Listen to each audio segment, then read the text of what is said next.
In a briefing with Uganda's ambassador to Tanzania, discussions centered with the East African crude oil pipeline, with the envoy outlining progress so far. I have been to Tanga from inception, 2022, when they were breaking the ground and clearing the bushes. Now I've seen Tanga becoming into a marvelous industrial park. When you see what is in Tanga, you think you are in Nigeria, in these big refineries or Dubai or where. Unbelievable.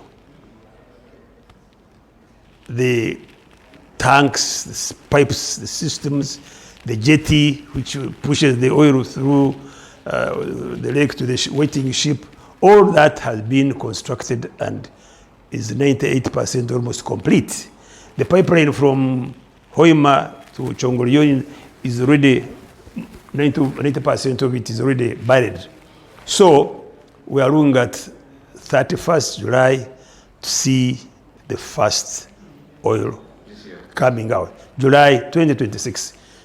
Commercial oil production, widely seen as a potential buffer against imported inflation, featured prominently, with the ambassador noting his involvement in shaping the fuel bulk procurement for the country. Because in Tanzania they are using it. So I wrote a concept which I shared with the Minister of Energy.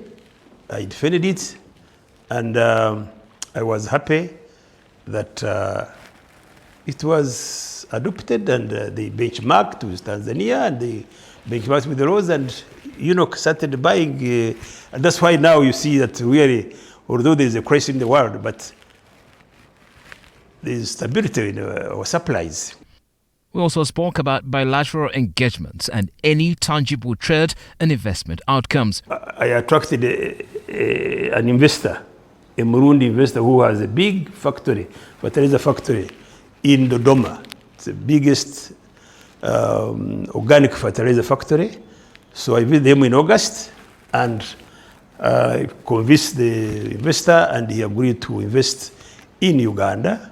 In parallel, an agribusiness investment is taking shape in western Uganda, where a planned wine processing facility is expected to source from local grape farmers. There's a bigger group, a big cooperative society of grape growers in the whole of that region, from Bararap to Kanungu. And they have got a big society, but they have not been able to make wine from their grapes. Instead of selling them on the markets, they eat them. So I went and convinced this investor in Dodoma, and he's going to establish a factory, and he's going to bring in money.